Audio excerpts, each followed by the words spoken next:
Mauricio Rodas cede la cancha política y Alianza País acusa el desgaste interno. Las elecciones en la capital marcarán una nueva etapa llena de dudas y desafíos. ¿Cuál es el liderazgo que Quito necesita? Precandidatos hay por todas partes, pero ahora más que nunca, el futuro político de Quito es una gran interrogante. La ciudad, como capital de la República, tiene enormes problemas por resolver, a la espera de que la apuesta por el metro se convierta en el eje que articule la gran ciudad. En el programa de hoy hablaremos de políticos nuevos y otros con largo recorrido, interesados en administrar la carita de Dios. Ideas de vanguardia, una notable capacidad administrativa, compromiso cívico y sobre todo un profundo liderazgo componen la receta del alcalde que Quito necesita. Y lo vamos a ver en Políticamente Correcto.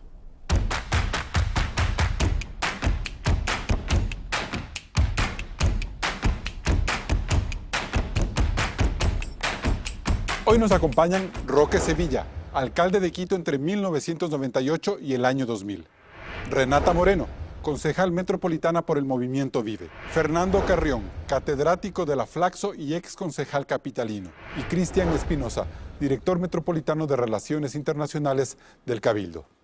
Bienvenidos a un nuevo programa de Políticamente Correcto. Hoy vamos a hablar de los retos de la ciudad de Quito, ahora que se conocen algunos nombres de quienes buscan llegar a la alcaldía el 2019. Estas elecciones serán cruciales para la capital de la República, que si bien atraviesa momentos complejos en lo administrativo, su situación política no es menos delicada. Claudia. La disputa por la alcaldía de Quito pasa por plantearnos qué tipo de liderazgo necesita la ciudad luego de una década política agotada. En abril del 2009, Alianza País dejó atrás el bipartidismo que por 20 años administró Quito, con las alcaldías de Rodrigo Paz, Yamil Maguad y Roque Sevilla de la Democracia Popular, y las de Paco Moncayo y el interinazgo de Andrés Vallejo de la Izquierda Democrática. Quito se convirtió en el bastión del correísmo. En las presidenciales, el 58% de los quiteños votó por Correa, dejando atrás al coronel Gutiérrez. Con esa fuerza, Augusto Barrera llegó a la alcaldía, con el 43,1% de la votación, controlando 9 de los 15 concejales metropolitanos. Pero el triunfo de Correa en el 2013 no ayudó a Barrera en su plan de reelección. En febrero del 2014, Mauricio Rodas y la alianza Suma Vive rompieron la hegemonía del correísmo. Rodas ganó la alcaldía con el 58,55% de los votos, superando con más de 20 puntos a Barrera.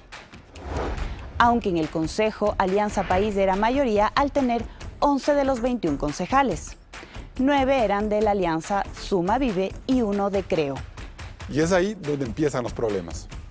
Así es, Carlos. Rodas tuvo que lidiar con un consejo muy crítico con su desempeño como alcalde. Eso le significó la caída de su popularidad y el debilitamiento de Suma y sus alianzas con Vive y Creo. La crisis en Alianza País también dividió a los concejales entre morenistas y correístas. Hoy el Consejo Metropolitano es una verdadera colcha de retazos. Es una fragmentación que lastimosamente se proyectará en estas elecciones. De momento hay 3 fuerzas definidas. La Izquierda Democrática, que querrá volver con Paco Moncayo. Y tras el fin de las conversaciones entre Creo y Concertación, cada movimiento pondrá su candidato. El ex asambleísta César Montúfar correrá por la Concertación y el movimiento de Guillermo Lasso mocionó a Juan Carlos Holguín. Para Creo es fundamental esta elección, ya que en las presidenciales de la segunda vuelta, Lasso triunfó en Quito frente a Lenín Moreno. A estos nombres se suman otros precandidatos como la concejala Daniela Chacón, el secretario de Seguridad del Cabildo Juan Zapata, el asambleísta y radiodifusor Jorge Yunda, el ex candidato vicepresidencial Andrés Páez, sin que exista claridad sobre los partidos que los apoyarían. El hecho de que hasta el momento ni Suma ni Alianza País tengan cuadros en firme confirma la tesis de que en Quito los liderazgos de la última década llegaron a su fin. Carlos. Bien, gracias Claudia por el reporte. Renata Moreno, hay muchos sectores en la ciudad que creen, y muchos de ellos apoyados en las encuestas, que en el municipio tanto el alcalde como el consejo fracasaron. Hay esa sensación de fracaso. ¿Cabe definirlo así? Muchísimas gracias por la invitación y en realidad lo que hay que tomar en cuenta es cómo iniciamos nosotros del Consejo, ¿no? Si bien empezamos con una mayoría, cuando creo se suma al bloque de Suma Vive, en realidad esto se va moviendo casi inmediatamente. Y frente a este momento que nos encontramos los concejales, me refiero a cuando iniciamos en el 2014, pues desde ahí ha sido una permanente lucha al interior del Consejo. Eso es lo que motivó realmente los problemas que tiene ahora Quito, el problema que ha logrado mostrarnos ser alcalde hasta el momento, que muchos cuestionan la gestión que él ha realizado. El objetivo es entender que en el Consejo Metropolitano nacen los problemas. No sé si solo en el Consejo, en realidad nos enfrentamos a varios problemas, pero sí quiero que se entienda bien, porque cuando yo hablo de esta mayoría tan débil con la que nosotros habíamos iniciado, mayoría entre comillas, pues en realidad nos encontramos con un frente completamente hegemónico de Alianza País, que venía golpeadísimo luego de lo que se ha mencionado hace un momento, que es haber roto las elecciones, un periodo largo que venía triunfando el correísmo. Y pues obviamente no perdonaron que esa primera derrota sea aquí en Quito y sea de esta manera. O sea, ¿usted cree que la crisis que vive Quito es culpa del correísmo en cierta manera? Iniciamos así y la verdad es que ahí nos comimos casi la mitad de la administración. Economista Sevilla, ¿cuál es el principal error de este municipio? ¿La confrontación política, como menciona Renata Moreno? Yo creo que es no entender de parte del Consejo y sus miembros el compromiso que deben tener los concejales con la ciudad y con los ciudadanos.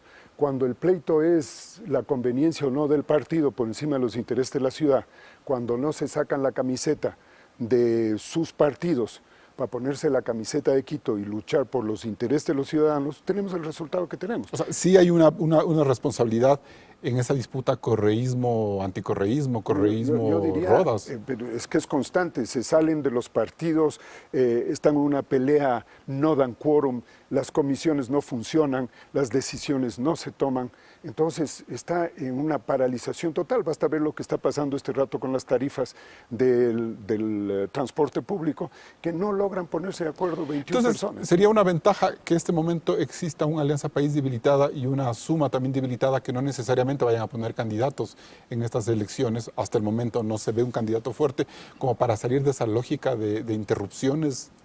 Yo creo que los ciudadanos van a votar por un candidato que diga: yo voy a defender los intereses de la ciudad y no del partido político. A mí de las visitas que yo hice a barrios y a mercados, la transmisión de la idea era: no queremos un político, no queremos políticos en la administración del municipio. El alcalde Rodas no ha sido propiamente un político, una persona que se ha afogado estos 4 años en la disputa por el poder con el correísmo, hablar de los temas nacionales. Más bien se concentró en administrar la ciudad y él ahora no se va a reelegir. No, yo sé que finalmente la disputa ya llegó más bien a niveles personales, porque todas las estructuras de cada grupo de partidos se disolvió. Lo acaba usted de describir, ¿no es cierto? O sea, ya no hay correístas, sino correístas y morenistas. Los de Suma ya creo que quedan pocos. Entonces ya cada individuo decide por sí mismo, ¿no? Rodas entonces es una víctima ¿Rodas es una víctima de esta confrontación? Yo creo que Rodas tiene el gran problema de no haber tenido la capacidad de liderazgo de poner en orden el Consejo. Un líder que realmente se lo respete, logra una mayoría. Nosotros, en el gobierno de Mahuad, en mi gobierno, tuvimos varias veces posibilidades de no tener mayoría. Había que hacer una gestión de liderazgo fuerte y lográbamos la mayoría y el municipio funcionaba. Y entonces ese es un deber del líder. Perfecto. Así que ahí está el problema. Cristian Espinosa, el Consejo reeditó la disputa, pero hay unas acusaciones hacia la gestión del alcalde Rodas. ¿Cómo entender este momento que vive la ciudad? Yo creo que, primero comienzo saludando a todos los colegas de la mesa y agradeciendo la invitación. El alcalde Rodas no solamente recibe un consejo complejo, dividido, que tiene estas dificultades que se han mencionado, sino que también vive en un entorno nacional muy difícil. No solamente ha habido problemas dentro del Consejo, sino fuera del Consejo, en el gobierno nacional, existió un hostigamiento contra la alcaldía de Mauricio Rodas. Pero Rodas, perdón que le interrumpa, no supo responder a ese hostigamiento. En algunos momentos buscó acercarse con Correa. Así es. Hubo reuniones que cuestionaron a Rodas por el hecho de un excesivo acercamiento. En otros momentos se distancia.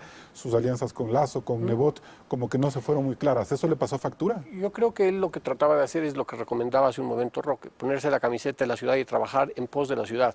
No importaba con quién, si la alianza era necesaria con el gobierno en cierto momento, si el trabajo había que hacer con los candidatos de la oposición, del gobierno nacional, que podría ser que, creo, sin abandonar tal vez su visión política de las cosas, él trató de avanzar, ¿no?, en la construcción de una posición que le apoya a la ciudad, ir avanzando con los proyectos grandes. ¿Qué pasó ahí? Bueno, en algunos casos se logró conseguir el apoyo que se necesitaba del gobierno nacional para iniciar proyectos como los del metro, que requerían un financiamiento y un apoyo nacional y un reconocimiento del gobierno de que ese trabajo... Un reconocimiento parcial, ¿no? Porque no dio finalmente no todo dio el dinero todo el que se financiamiento, comprometió. pero sí las garantías para los créditos que son indispensables para sacar Bien. adelante la obra. Entonces, ese trabajo sí ha tenido que irse pactando. Y eso sí ha sido un éxito, porque se ha logrado, se está avanzando. Fernando Carrión, ¿cómo definir al Rodas político y al Consejo como un ente político en estos 4 años en los que mucha gente considera que hay una crisis capitalina? Bueno, yo creo que hay por lo menos 2 dimensiones que me parece que vale la pena analizar. Una, lo que es el modelo de gestión. El modelo de gestión que este rato está vigente en el municipio de Quito nació en la administración de Augusto Barrera. Y la de la administración Barrera nació de la administración pública nacional. Es decir, aquí tenemos una secuencia que es muy interesante. E incluso la persona que diseña la nueva estructura y el nuevo modelo de gestión en el municipio de Quito es Pavel Muñoz, que había hecho exactamente lo mismo en el gobierno nacional. El alcalde Rodas llega al municipio de Quito y no produce ninguna modificación respecto de eso. Y aquí empiezan muchísimos ¿Y él problemas. tenía la obligación de cambiar ese me modelo? parece- a mí- ¿Volver al modelo Paz? No, yo creo que poner un modelo de acuerdo a las circunstancias. ¿Qué es lo que ocurre? Este rato tiene el municipio de Quito 17.000 trabajadores y empleados. ¿Qué es lo que ocurre este rato? Por esta lógica de los ministerios que se crearon a nivel nacional, que fueron 43, en el municipio de Quito pasó exactamente igual. Y entonces, ¿qué es lo que tenemos? Direcciones de planificación hay 3, 4. El área de transporte 5, 6. 8 administraciones zonales. Es decir, el modelo de gestión fue muy complejo y a eso se suma el problema político que el alcalde le achaca al consejo y que el consejo le achaca al alcalde. ¿Y quién tiene la culpa en esa parte? O sea, yo creo que no es un problema de culpas, yo creo que es un problema de modelo. Y a esto que señalo, del modelo de gestión que se tiene este rato, hay un problema en la ciudad de Quito que este rato es muy complejo. Tenemos una representación política prácticamente, más bien dicho, altamente pluralizada, en el sentido de que hoy día no tenemos un partido político de Quito. A fines del siglo pasado teníamos 2, el caso de la Izquierda Democrática y el caso de la Democracia Popular. Después tuvimos un solo partido, el caso de la Alianza País, y hoy día no tenemos un solo partido. Y esto está conduciendo a que Quito tenga un gran vacío de representación, y esta campaña electoral que ya estamos viviendo han tenido 2 características. Al principio, una especie de reminiscencia del pasado, donde aparecieron los alcaldes como posibles candidatos. Y en segundo lugar, lo que tenemos ya, ante la ausencia de esas opciones, lo que tenemos es un vacío muy grande. No hay una representación porque la ciudad de Quito perdió esa condición. Bien, para irnos a corte, Cristian Espinosa, ¿hizo bien el alcalde Rodas o hizo mal el alcalde Rodas en no buscar la reelección en este periodo? ¿Esa era su obligación? Yo creo que él lo ha explicado bien. A la ciudad de Quito le convenía en este momento abrir el espacio para que pueda cerrarse esta administración sin que él esté pensando en la reelección política.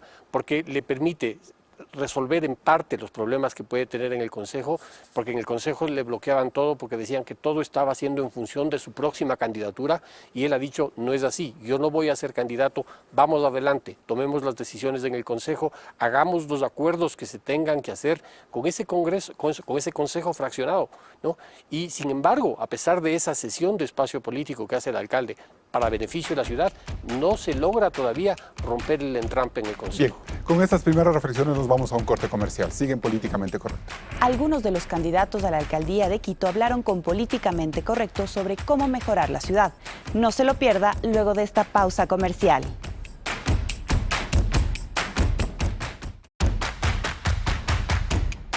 Algunos de los futuros candidatos para la alcaldía de Quito hablan sobre su visión de ciudad. Veamos. La de una ciudad moderna, sostenible, solidaria, una ciudad inserta al mundo, una ciudad con una administración municipal honesta, con un liderazgo eficiente y una ciudadanía activa, ciudadanos del siglo XXI que coparticipan, que colaboran, que son parte de la solución del problema en temas de movilidad, ambiente.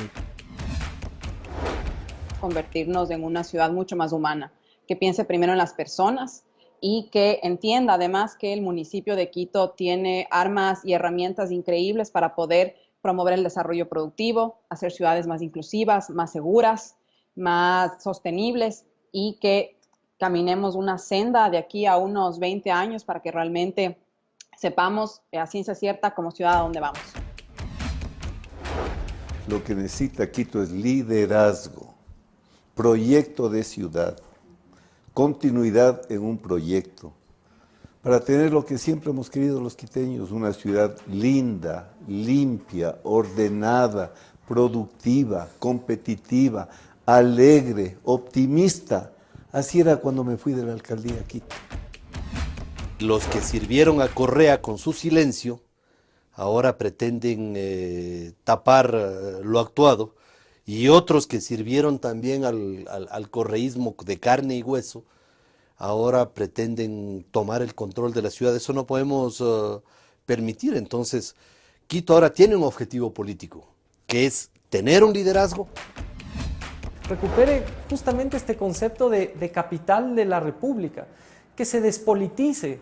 Nosotros dejamos, a pesar de ser una capital política, que en el Ejecutivo y en el Consejo haya demasiada politización. Entregar a los concejales, por ejemplo, administraciones zonales, son errores que nunca se vieron en esta ciudad, cuando el ser concejal significaba uno de los más altos cargos de honor. Una ciudad que planifique, una ciudad que se organice a corto, mediano y especialmente a largo plazo. Acá se hacen obras para cumplir única y exclusivamente con el periodo del alcalde de turno. No se hacen obras para 30, 40, 50, 60 años como las ciudades del primer mundo planifican. Bien, Fernando Carrión, volvamos a la inquietud que usted tenía en el bloque anterior. ¿Esas voces reflejan realmente el mapa político de Quito? A mí me da la impresión que no, porque hay espacios todavía que están absolutamente vacíos. Ese era el planteamiento que yo hacía, que estamos en un contexto absolutamente vacío. Pero tenemos, por ejemplo, a Montúfar, a Holguín, que pudieran disputarse una idea del centro hacia la derecha. Paco Moncayo sigue en el centro izquierda, Yunda estaría por ese lado. Es decir, como que la parte política sí está representada, ¿o no? En ese sentido sí, pero cuando uno va a las encuestas y ve la representación de los partidos políticos, que para empezar en el Ecuador de este rato son 174, es una cosa impresionante. Uno ve que, por ejemplo, el partido que en el caso de Quito tiene todavía un peso muy significativo es el caso de Alianza País, que está alrededor del 12%. El 12%. No hay, por ejemplo, todavía un representante de Alianza País. El segundo es, creo que está alrededor del 9%, que está una de las opciones. Sí. Concertación no llega al 1%.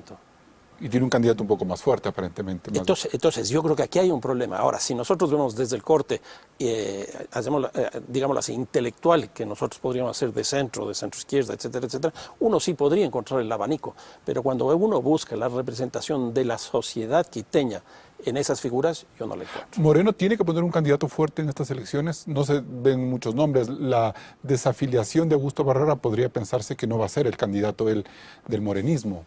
Pero Moreno, como político, para defender sus siguientes 2 años de gobierno, ¿necesita un alcalde quiteño? O sea, a mí me parece que si el gobierno nacional no tiene representación en los territorios del país, no sé cómo va a gobernar. Yo creo que la gran crisis del gobierno de Rafael Correa empezó en las elecciones del 2014, cuando perdió Quito, Guayaquil, Cuenca y 19 capitales de provincia. Si el presidente Moreno y su partido de gobierno no tienen candidatos en las ciudades más grandes del Ecuador, y que me da la impresión que hasta ahora no se prefiguran, va a tener un problema muy serio de gobernabilidad, y esas ciudades probablemente se conviertan en expresiones de conflictos entre lo local y lo nacional, lo cual será muy mal para lo nacional y obviamente para lo local. Renata Moreno, ¿qué pasa con esos movimientos quiteños que fueron tan importantes en el 2014? Me refiero a Vive y a Suma. El Consejo Capitalino ha tenido tantos problemas que no surge, por ejemplo, ahí un liderazgo, un relevo, alguien que le tome a Mauricio Rodas la posta, ya sea del lado de Vive o del lado de Suma. Bueno, Vive continúa todavía trabajando. Nosotros hemos hecho un trabajo fuerte en territorio y así es como nos hemos mantenido. Y creo que es importante este tema. Pero anclados a Pacomuncayo ahora. Sí, porque creo que es importante ese tema de sacarse la camiseta, pero es fácil el discurso de no ser político en el Consejo, porque lo que uno hace adentro o lo que hemos visto adentro es que si bien para nosotros ahora como minoría nos hemos enfocado a proyectos de ciudad, pues hemos tenido un bloque sumamente fuerte que estaba trabajando fuertemente para que el alcalde Rodas pues fracase y pueda volver el correísmo en ese momento. Ahora pues desde el año anterior, en cambio, todo el mundo empezó ya a pensar en el 2019 y en el 2019 lo importante era ir bajando cualquier tipo de liderazgo que se vaya presentando. ¿Qué concejal actual de Quito se merece ser reelecto así, sinceramente, doctora? ¿Quiénes merecen ser reelectos del Consejo actual? Me pone una pregunta durísima, ¿no?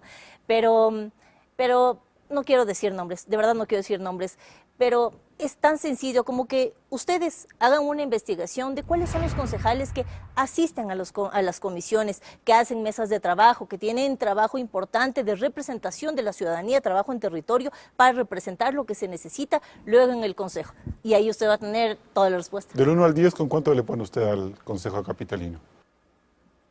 Frente a la expectativa que yo tenía, es mi primera experiencia política, frente a la expectativa que yo tenía, siendo 10 la más alta, yo creo que 6. 6, bien.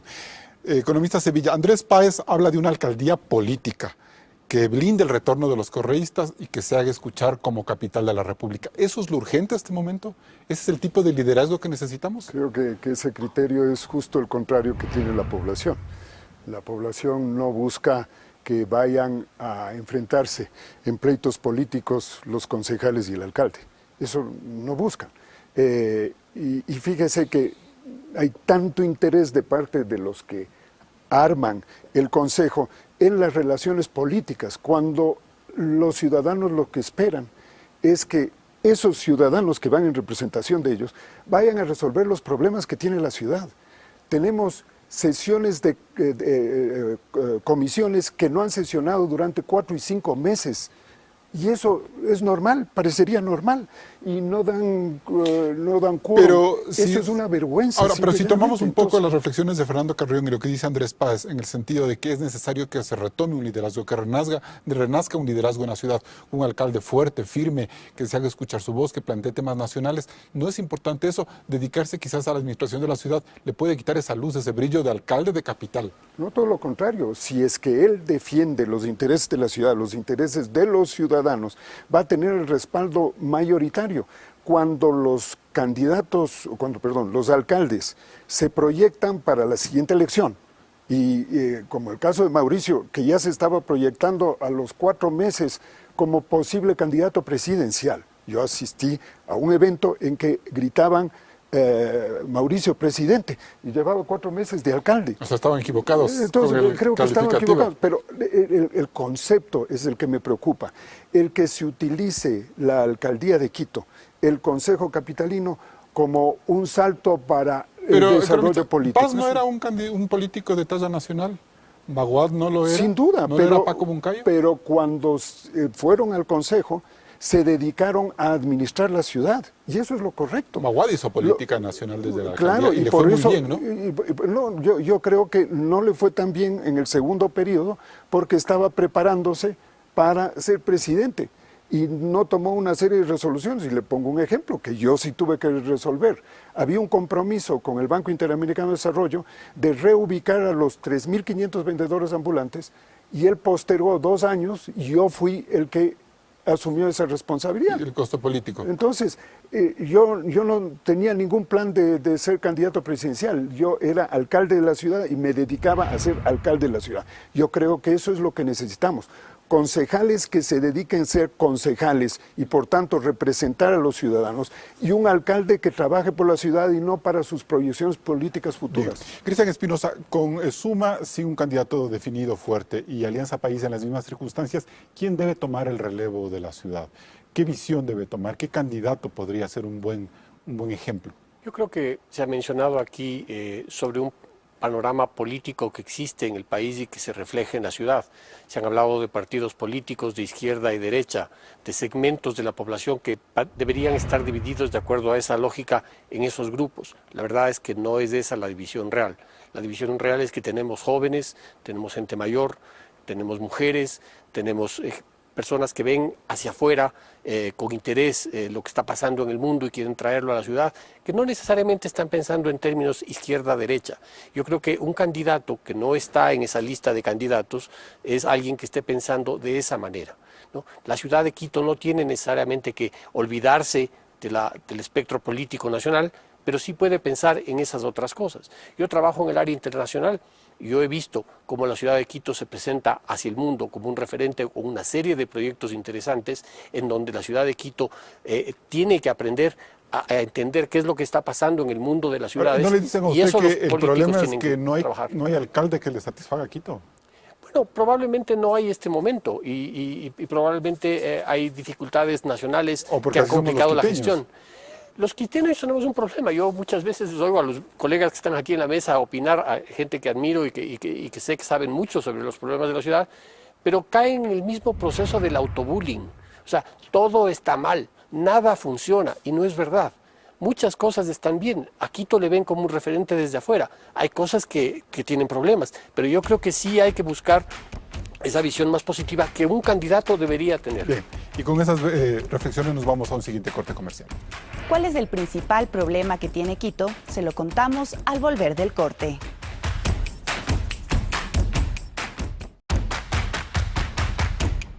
Uno de los temas más importantes que afronta el municipio es la carga presupuestaria, en gran medida por el costo del metro que se inaugurará en el segundo semestre del 2019. En la toma cenital que mostramos a continuación, vemos que el costo de esta obra asciende a 2.009 millones de dólares, de los cuales el gobierno central financia 750 millones y el municipio los 1.259 millones restantes, convirtiendo a Quito en la ciudad latinoamericana que mayor financiamiento da a obras de esta envergadura. Por esta razón, el presupuesto del municipio, que para este año es de 1.563 millones de dólares, destina 1.091 millones, es decir, el 70% para movilidad y transporte, 307 millones para el gasto corriente y los 165 millones restantes van para otros 8 rubros. Economista Roque Sevilla, más allá de la fuerte inversión por el metro, ¿el próximo alcalde tiene que replantear la estructura financiera de la ciudad? Bueno, totalmente. Yo creo que ya Fernando mencionó las decisiones que se tomaron en el gobierno de Barrera, que condujeron a pasarle de más o menos 9.000 empleados a 17.000. Que es lo que se duplicó la burocracia en los últimos 10 años. Se duplicó. Y claro, se ha asumido también otras responsabilidades, hay que entender eso, pero no es de la magnitud no demanda la duplicación, sino que era la estructura fotocopiada del gobierno la que se adaptó en el municipio. Una de las primeras cosas que hay que hacer es cambiar eso. Hay que darle la estructura que corresponde al municipio en la gestión que tiene que hacer. Esa es una labor muy compleja para el alcalde, pero tendrá que enfrentar eso como una de las primeras cosas. ¿Tiene que despedir empleados municipales? Bueno, tiene que reubicarlos en algún lado, lo mismo que está haciendo el gobierno, porque es el mismo modelo de ajuste. Pero a ese paso se le va a ir el próximo alcaldía y no va a reducir nada. Pero tiene que hacerlo. Y la segunda cosa... Un problema, Roque, y es que la política de reducción del empleo estatal público nacional a la ciudad que más le afecta es a Quito. Y de eso vamos a hablar en el siguiente bloque, Fernando. Pero termino, el otro factor que no hay que olvidarse es justamente el metro. Y en el metro lo que tenemos es el lío de la tarifa, porque la tarifa calculada de 45 centavos, que es la que se ha anunciado, creo que ahora está en 47 centavos, no avanza para pagar ni la 10ª parte de los intereses, ¿no? del capital. O sea, el municipio dice que este año la carga por la construcción del metro ha sido gigantesca. No, bueno, pero y que a partir del próximo año invertido. se pero irá el rato bajando. que comience a operar, Primero tiene que lograr los 350.000 pasajeros, y eso es un gran signo de interrogación, porque tiene competencia muy fuerte del trole. Si no tiene esos ingresos, la tarifa de 45 centavos ni siquiera le va a servir para la operación. Y tiene que pagar la deuda. Y no tiene de dónde pagar la deuda. Entonces lo primero que tendrá que hacer el alcalde nuevo es ir al frente, donde el presidente de la República decir, señor, encárguese usted de la totalidad de la deuda porque el municipio no va a poder financiar. ¿Al municipio le va a tocar subsidiar la operación del metro más allá de si tienen o no tienen la cantidad de gente necesaria? Si son 45 centavos lo que van a cobrar, no van a poder operar con ese precio, no van a poder operar. Un tema económico importante, financiero, se viene el próximo alcalde. Claro que sí. Cristian Espinosa, en ese sentido, entonces fue un error haber hecho el metro dada la capacidad económica limitada de la ciudad y de la crisis que se llegó de inmediato. Definitivamente no es un error la construcción del metro, es la propuesta de una solución a un problema muy grande que tiene la ciudad, que es el de la movilidad. Si usted pregunta hoy a los ciudadanos cuál es el principal problema que tienen, muchos le van a decir es el problema de movilidad. Hace años yo le he escuchado a Rodrigo Paz decir que cuando él era alcalde el principal problema cuando se preguntaba a la gente era agua. Eso es lo que faltaba en Quito.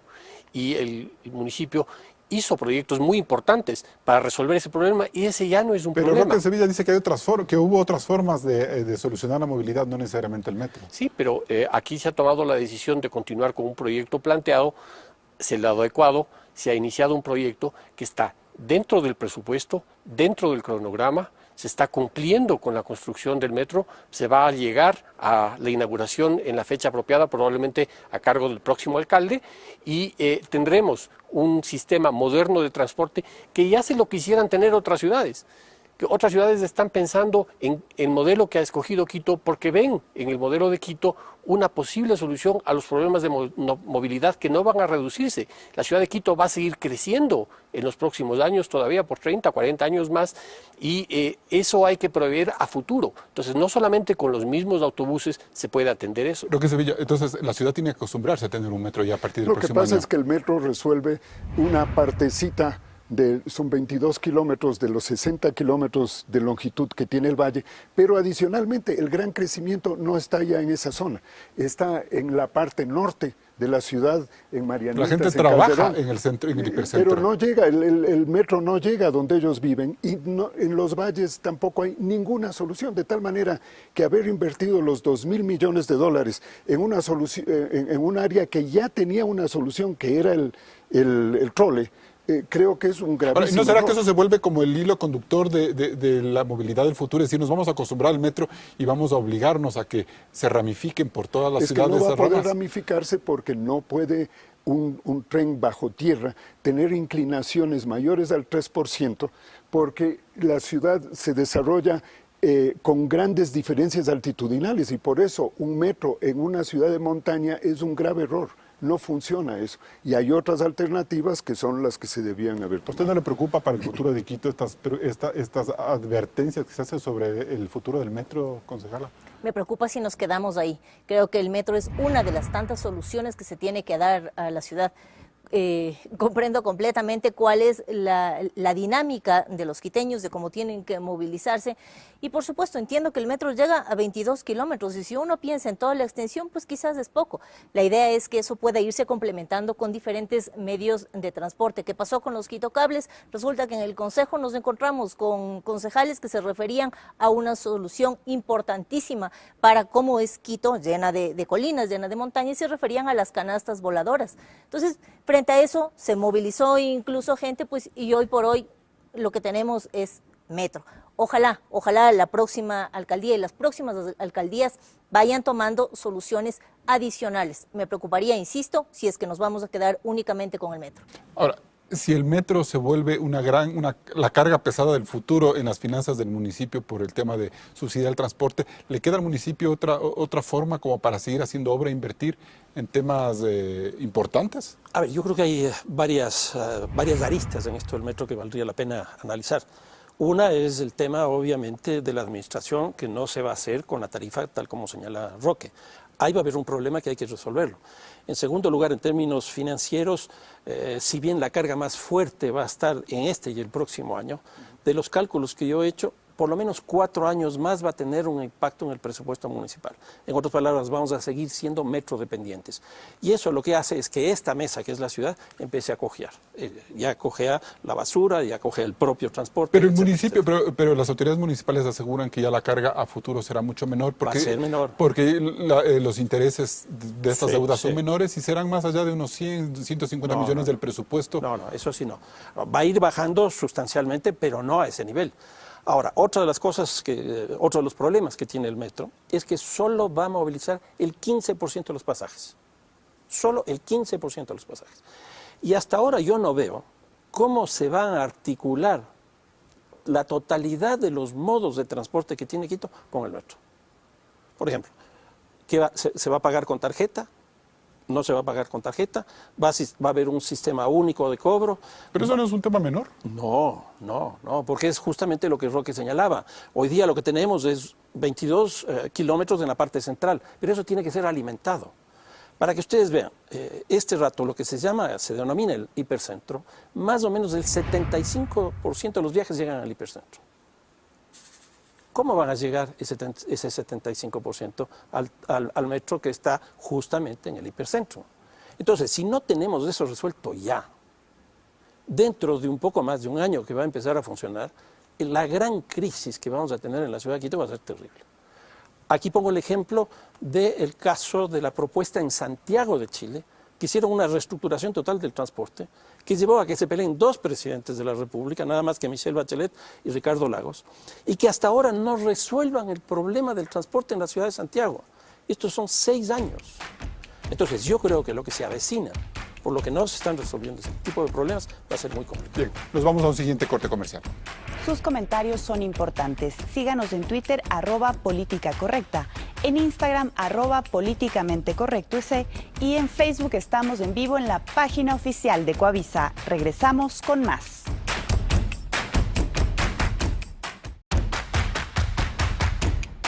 Un tema que empieza a preocupar a los quiteños es el deterioro de las condiciones económicas de la ciudad en el último año.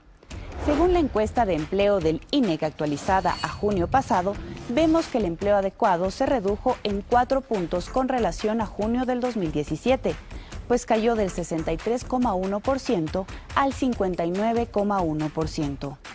Lo más preocupante es que Quito, con el 9,8%, exhibe la tasa más alta de desempleo con relación a Machala, Cuenca, Ambato y Guayaquil. La pobreza en Quito, según el INEC, se disparó en un año del 1,9% al 4,6%, siendo bastante superior a la de Guayaquil con 2,9%. Son cifras alarmantes, pues para el 2019 Quito, con 2.736.000 personas, será el cantón más poblado del Ecuador, por encima de Guayaquil, que tendrá 2.698.000 habitantes. ¿Este es el principal problema de los quiteños? Carlos. Bien, Cristian Espinosa, hablemos de ese tema económico, pero usted quería refutarle a Fernando Carrión sobre el tema del metro. Bueno, no necesariamente solamente a Fernando o refutarle propiamente, sino hacer una aclaración. El metro es una inversión que se está haciendo en la ciudad para modernizar la ciudad. Vemos estas cifras económicas que son preocupantes de todo el Ecuador y que le afectan a Quito. Construir el metro es elevar el valor de la ciudad de manera considerable. Alguien me decía, la ciudad es una ciudad muy larga, ¿no? Como un edificio muy alto. Si yo tengo un edificio muy alto sin elevador, sin ascensor, los pisos de arriba no tienen valor, porque nadie quiere subir por las gradas. Cuando tengo el metro, modernizo y le agrego valor al edificio en su conjunto. Eso ocurre con la ciudad. Pese a las limitaciones que señalan, que esté en un lugar en el que ya existe el metro, el trole, que no va toda la gente. Pero es que parecería que no se suben al trole. O sea, los troles están llenos, no avanza. La administración actual casi ha duplicado el número de unidades en esa zona. ¿Qué quieren seguir metiendo? ¿Más trolebuses en la calle Guayaquil? ¿Y eso va a resolver el problema? Desde luego que se puede mejorar eso, pero estamos pensando en una visión mucho más compleja que requiere trabajo en el tema de la tarifa, de la tarjeta, de la caja única, todos estos temas hay que hacer, pero para hacer todo ese trabajo se tiene que construir el tubo, se tiene que poner los trenes, y eso se está haciendo, y se está haciendo con un riesgo político, con un riesgo económico importante, pero se ha tomado la decisión de avanzar en esa decisión. Ahora, en el siguiente tema, el alcalde Rodas ha sido escéptico todavía con el diagnóstico que hace el INEC del deterioro económico de los quiteños. ¿A qué cree usted que se debe esa realidad? Bueno, yo creo que Quito tiene una resiliencia muy grande, ¿no? Tiene una capacidad de resistir, de volver a ser lo que quiere ser o lo que en algún momento sintió que era. Y yo creo que de ahí viene el optimismo del alcalde. La verdad es que el país enfrenta una crisis muy grande y en Quito eso se va a reflejar todavía más porque en la medida que el gobierno se contrae, Quito es la más afectada. Yo creo que la ciudad tiene que retomar muchas actividades que le permitan ubicar a su población de una manera positiva. Fernando Carrión, Quito dejó de ser productiva y se ancló en el aparato público y en la industria petrolera que por esas razones se refleja en este deterioro en los últimos años. A ver, de lo que yo conozco de la estructura productiva de Quito es una estructura absolutamente fuera de tiempo. Es de la época de los años 70 de la sustitución de importaciones. Está retrasado con más de 50 años. ¿Qué es lo que nosotros tenemos? Industria automotriz, industria textil. Bueno, la automotriz que ha cambiado notablemente, la textil, hoy día con la presencia de China y la India se nos cae todo esto. El caso del turismo, estuve viendo datos, lo que debe conocer más, del producto de la ciudad de Quito, el turismo solo es del 3%. Solo es del 3%. Y en esta administración pretendieron subir al 6%, o sea, duplicar. Y no funcionó. Y no funcionó. Ahora, ¿qué es lo que ocurre finalmente en esto? Yo creo que sí debería ser muy interesante que el alcalde de Quito esté en las discusiones, por ejemplo, de todo este proceso que se está llevando a cabo de la reforma del Estado, tanto en términos administrativos como en términos financieros. Pero no solo culpa del alcalde, Fernando. Yo he visto que la ciudad hay una apatía increíble. Ni Sin universidades, ni sectores productivos, ni bancos, ni barrios. Nadie habla de la ciudad. Y estamos esperando que sean los candidatos los que nos pongan la agenda. Ni medios de comunicación. Bueno, este es un programa que trata de hacer eso. Ni medios de comunicación. Y entonces, yo sí creo que es absolutamente cierto eso. Y me parece que ese es un gran problema. Esta ciudad no se está discutiendo. Yo he estado yendo este año algunas veces a Guayaquil. Guayaquil se discute todos los días en todos los medios de comunicación. En el caso de Quito, eso no ocurre. Las universidades tienen una deuda. Yo soy universitario, vengo de una universidad. Las universidades antes tenían expresiones políticas en la calle, en los mundos políticos, etcétera. Hoy día, con esta lógica que nos metió el gobierno pasado, de que se mide a los académicos en función de los artículos que se publican afuera, nos sacaron de la realidad ecuatoriana. Y yo creo que aquí hay responsabilidades de muchos sectores para que no se discuta lo que está pasando en la ciudad. Y en ese sentido, Renata Moreno, el municipio, ustedes como promesa de campaña quisieron hacer de Quito una ciudad que viva mejor, pero hay un deterioro económico. ¿Cómo está reflejando, vive el Consejo Metropolitano esta realidad? Bueno, deterioro económico que hay que ir tomando por varias circunstancias que han sucedido en la ciudad. Tuvimos una migración brutal después del terremoto en Manabí. Esto es importante aclarar, ¿sí? Hoy tenemos una migración impresionante de venezolanos, hemos tenido colombianos, haitianos, cubanos, bueno, ciudadanos del mundo. Y la verdad es que más allá de lo que esto represente, pasiones o no pasiones, de cerremos las fronteras o como quiera que sea, la verdad es que el alcalde, el consejo y la administración municipal pues tiene que trabajar para quienes estén habitando la ciudad en ese momento. Frente a todo esto, se cierran también instituciones estatales y genera que el desempleo suba. Tanto fue una promesa de campaña y tanto fue el trabajo en el que nosotros nos encaminamos que la primera ordenanza que sale, esa puedo hablarla yo porque la lideré yo, la primera ordenanza que sale, agosto 2014, con voto unánime después de muchísima bronca en el Consejo, es la de empleo y emprendimiento joven.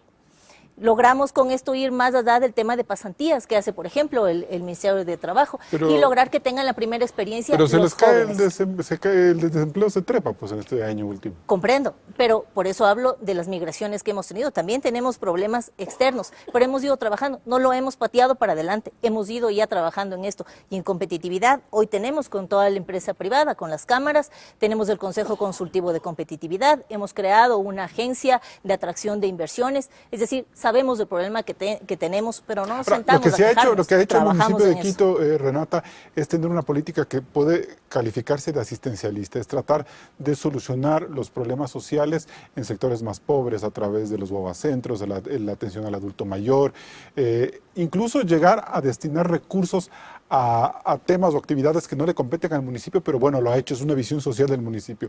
Pese a ello, hay unos indicadores de pobreza y de desempleo que son preocupantes. Algo no funcionó entonces ahí. Insisto, el problema es tan grande que lo que podemos hacer es tratar de ir ayudando. Cuando uno piensa en un tema de asistencialismo en los guaguacentros, ¿qué es lo que permite? Permite que las mujeres salgan y trabajen. Yo mismo he trabajado en una causa de mujeres, no poniéndonos como víctimas, todo lo contrario, empoderándonos económica y productivamente. Bien, sí. Yo quisiera mencionar que el municipio de Quito sí puede hacer mucho porque haya emprendimiento y haya desarrollo económico. La primera cosa que tiene que hacer es resolver el sistema de tramitología que los empresarios tenemos que pasar para poder producir algo en la ciudad.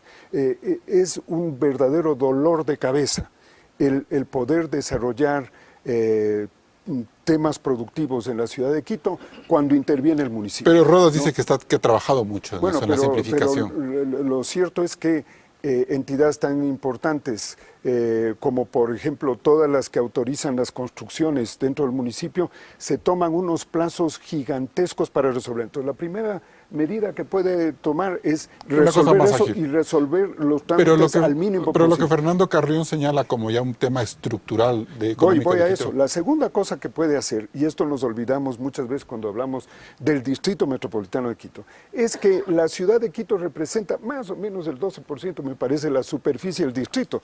Todo lo demás, el 88%, es una zona productiva extraordinaria en que de nuevo el municipio puede poner una cantidad de estímulos para que haya inversión, por ejemplo en la agricultura de alta tecnología, porque toda esta zona es altamente productiva y para productos de exportación.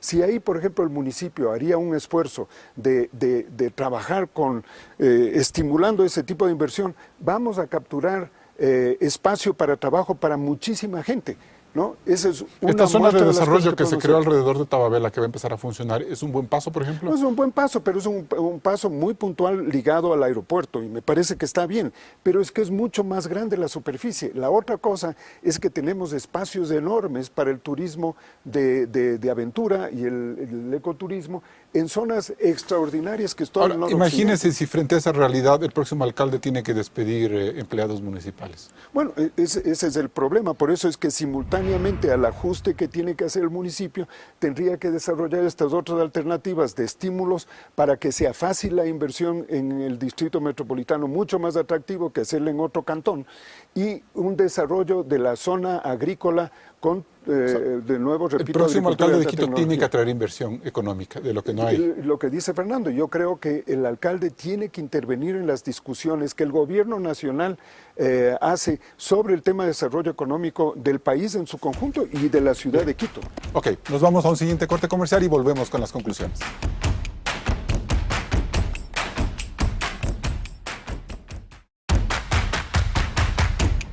Entramos en etapa de conclusiones. Renata Moreno, ¿Quito tiene un futuro políticamente correcto? Creo que Quito necesita efectivamente un liderazgo que vaya pensando en qué es lo que podemos hacer, qué es lo que ya hemos hecho, no tirarlo todo al traste, no todo ha estado mal.